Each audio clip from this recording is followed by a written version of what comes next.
Salam sejahtera Malaysia, denyut nadi suara rakyat bergema di channel ini.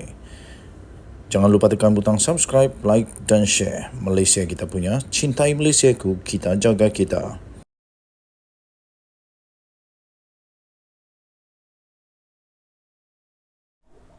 Salam sejahtera Malaysia, denyut nadi suara rakyat bergema di channel ini.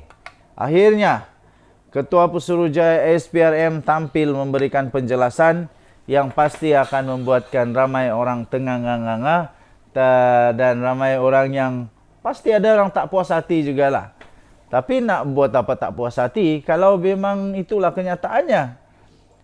Jadi Azam Baki, Ketua Pesuruhjaya SPRM telah tampil memberikan penjelasan, iaitu bahawa Perdana Menteri yang telah memberikan amaran menurut Azam Baki itu bukan satu salah guna kuasa. Suruhanjaya Pencegahan Rasuah Malaysia SPRM memberi amaran, melihat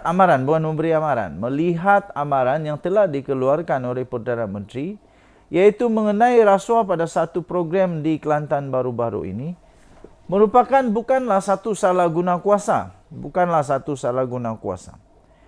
Sebaliknya, kata Ketua Pesuruhjaya SPRM itu, iaitu Tan Sri Azam Baki, beliau berkata, perkara itu adalah nasihat daripada seorang ketua kepada pegawai awam di dalam negara selain ia bukan untuk kepentingan diri sendiri.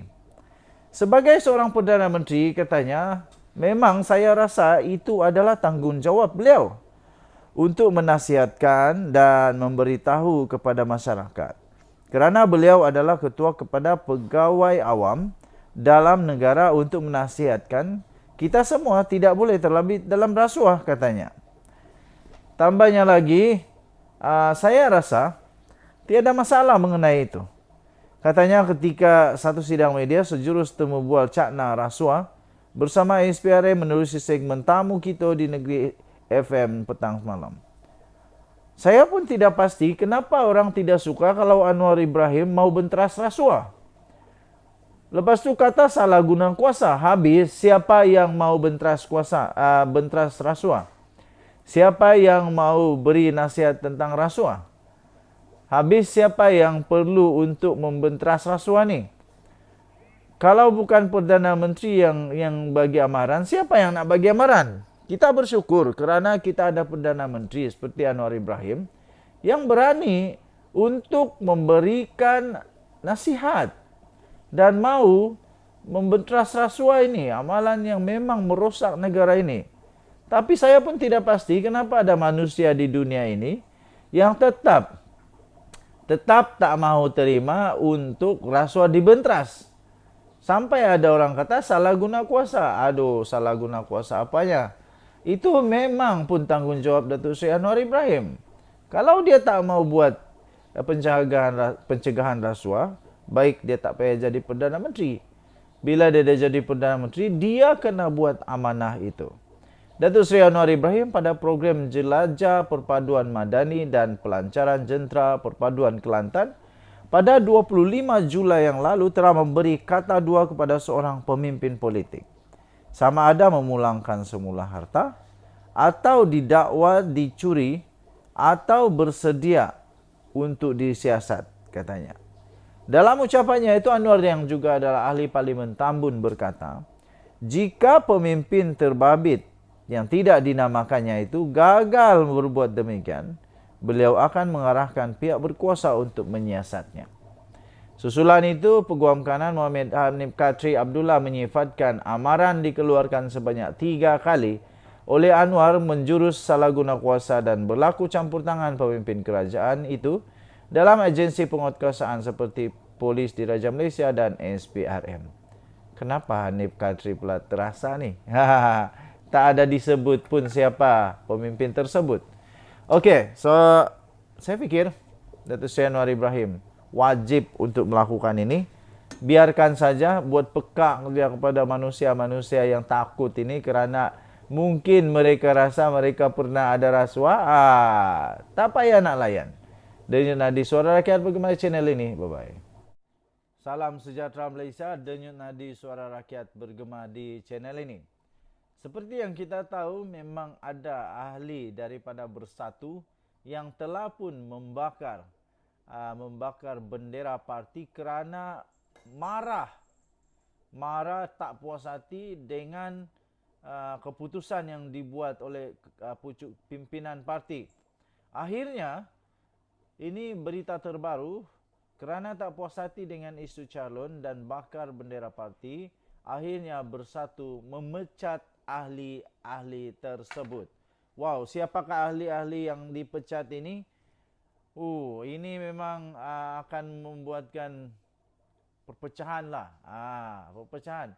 Jadi sekarang kita akan tahu bahawa ada undi yang pasti tak akan masuk dalam Bersatu. Kerana mereka dah dipecat, susahlah untuk dorang undi Bersatu lagi. Seorang ahli Bersatu dipecat dan 2 lagi digantung keahlian selama 3 tahun berkuat kuasa Rabu lalu selepas didapati menghasut, memboikot dan mensabotaj kempen pilihan raya Perikatan Nasional baru-baru ini. Difahamkan ketiga-tiga ahli biasa Bersatu bahagian Hulu Selangor itu dikenakan tindakan disiplin selepas terbabit dalam insiden membakar bendera Perikatan Nasional yang telah tular di media sosial minggu lalu. Setiausaha Agung Bersatu, iaitu Datuk Seri Hamzah Zainuddin berkata, ketiga-tiga ahli parti itu dikenakan tindakan disiplin kerana telah melanggar pasal 10.2.2 Perlembagaan Bersatu, menerusi perbuatan menghasut, memboikot dan mensabotaj kempen pilihan raya Perikatan Nasional. Sehubungan itu katanya, mesyuarat Majlis Pimpinan Tertinggi pada Rabu telah memutuskan memecat seorang ahli Bersatu dan menggantung keahlian 2 lagi anggota parti terbabit dengan perbuatan berkenaan. Pada masa yang sama, Hamzah yang juga adalah ketua pembangkang memberi amaran akan memecat mana-mana ahli Bersatu yang melanggar disiplin parti dengan bertanding tanpa kebenaran, menjadi pencadang atau penyokong kepada mana-mana parti lain atau calon bebas. Katanya Bersatu menzahirkan komitmen tertinggi untuk memastikan gerak kerja parti dalam menghadapi pilihan raya PRN di 6 negeri berserta pilihan raya kecil PRK Kuala Terengganu yang berlangsung serentak 12 Ogos depan. Bersama pada tahap paling maksimum bagi menjamin kemenangan PN katanya. Okey, so tahniah diucapkan kerana Bersatu berani untuk memecat ahli-ahli ini. Tapi kita tengoklah nanti adakah dengan pemecatan ini akan membawa kesan yang at least ada kesan sedikit kepada Bersatu ataupun langsung tak ada kesan. Kita akan tengoklah nanti. Kita jumpa lagi. Bye-bye.